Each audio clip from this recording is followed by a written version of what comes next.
Hi, today we are going to discuss something about an analog streaming service.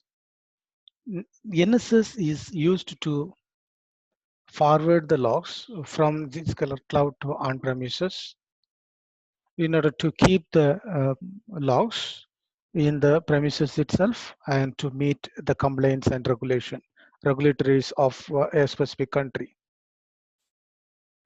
By default, Zscaler keeps 6-month logs in Zscaler cloud itself.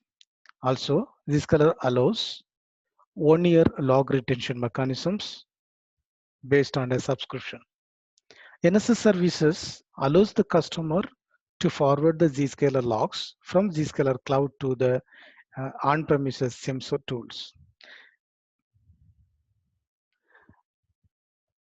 When we talk about NSS architecture, in a corporate, users will access the internet through the Zen or service searches.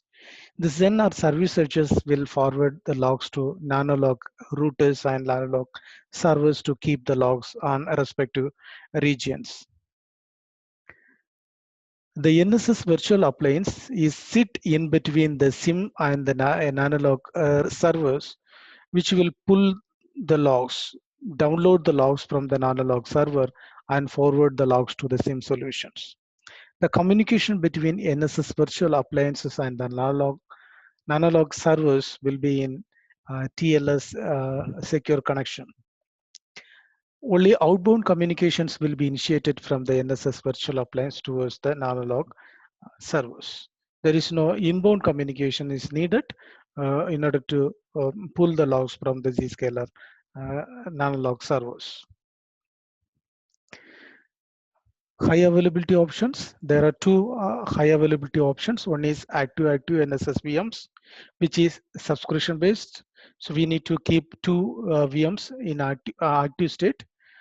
So both will receive the logs from the uh, cloud and forward the logs to the SIM. So in this mechanism, if both VMs are receiving the logs and forwarding the logs to same SIM, so we need to enable uh, an option called ignore the duplicate logs in SIM tools. And generally, if you are deploying VMs, NSS VMs, we need to keep in mind, we need to segregate, geographically differentiate the locations of those sites in order to ensure that redundancy. So active and cold standby mechanism, there is no additional subscription is not needed. The same like license which we are using for the primary VM can be used for the cold standby VM as well. Cold standby VM will be configured and will be in shutdown mode till the primary alive. If the primary goes down or any issues happens in the primary VM, the manually we need to shut down the primary one and remove from the network and introduce the cold standby into the network. So here also the recommendation is we need to keep geographically different locations in order to ensure the redundancy when we are placing two VMs in the for NSS log receptions. Also, we have NSS collection level redundancy. In normal state, NSS will download the logs from Zscaler cloud and upload them into the SIM. So there will be two connections maintained by the SIM, one maintained by the NSS server, one is towards the cloud, another one is towards the SIM.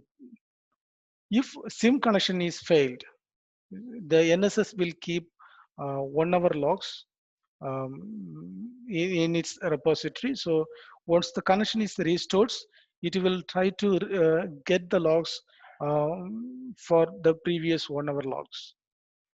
This configuration is by default enabled, but the time limitation is 15 minutes. We need to edit that feed and increase the duplicate log timer to 60 minutes in order to get 1 hour logs. If the cloud connection is failed, Uh, what we have to do, we have to still have the option to download the previous 1 hour logs once the network is restored. So this option is already enabled, so no additional configuration is needed. So we have a manual option. If uh, the connection is failed, if any one of the connection is failed, what we can do, we can manually download the logs from the Zscaler portal web insights, and we can upload into the SIM solutions. So Zscaler admin UI always keep the logs for 6 months as per the uh, standard license mechanism. So prerequisites. So these are NSS requirements and network configurations. You can just see the basic requirements to in order to establish a NSS VM for log collection. And there are some port opening requirements. When you go to ips.cloudname.net/NSS, you can see the list of port opening requirements. So you can make use of those sheet to enable the connection between the cloud and NSS, and also the NSS to the SIM tools. Also, we have options to enable alert field and to send the critical logs to the NSS from the to the SIM tools from the NSS servers. You can configure the same, and also we have SNMB monitoring options, which will help to identify the health state of the NSS VMs with the help of the SNMB monitoring tools. So you can configure a SIM to alert if there is no logs received from the specific Zscaler NSS tools. Thank you for watching. So we are planning to give some demos to configure in terms of configure how to configure the NSS service on on-premises VMware and also in the Azure cloud. Keep watching so you can expect those configuration in upcoming videos. Thanks once again.